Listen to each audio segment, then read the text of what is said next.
The 13th episode of Mickey Mouse Works is the last episode in the first season, and we have 4 animations here.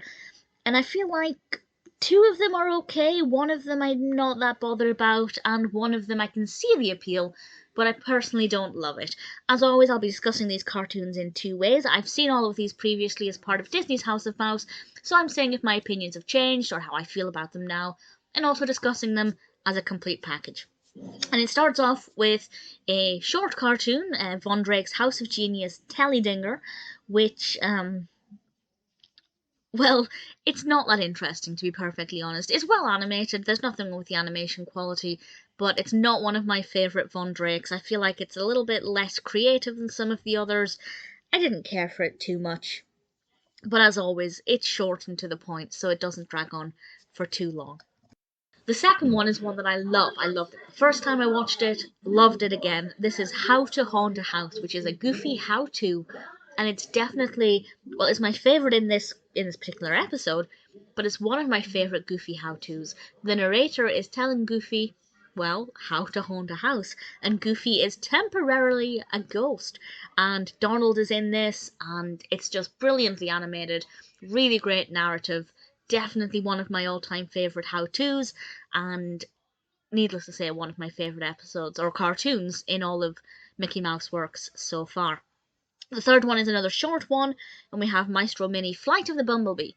As I've mentioned previously, I'm not the biggest fan of the Maestro Minis, but this one's not too bad, because Flight of the Bumblebee is a great piece. I really enjoyed listening to it, and the movements on screen are very fast. It's a very quick short, and a very short, and I didn't mind it. I didn't love it, but compared to some other Maestro Minis, I thought it was okay. And then the fourth one is one that I can definitely see the appeal with, but I didn't love it. The first time I watched it, I didn't mind it because I'd never seen it before. I was curious to see what the characters would be like, or which characters would fit which roles.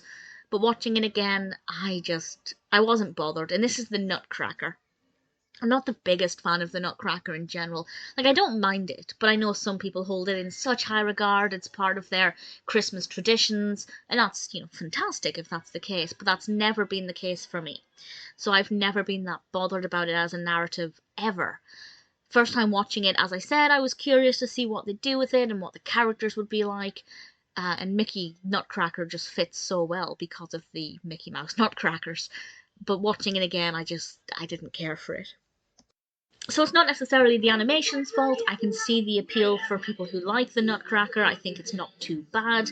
It's certainly well animated, and it packs, quite a lot of the narrative into what is reasonably a short space of time. I don't know exactly how much time it took up, but the whole cartoon's 20-something minutes, the whole episode. So it doesn't do a bad job with it, but personally it's not for me. So the final episode of the first season is not my favourite. But apart from Teledinger, I have to say the choices are pretty decent. And we have Ludwig von Drake, we've got Goofy and Donald, Minnie and Mickey. A pretty decent full package, relatively. Not the best, not the most comprehensive, but definitely, all things considered, not a bad episode.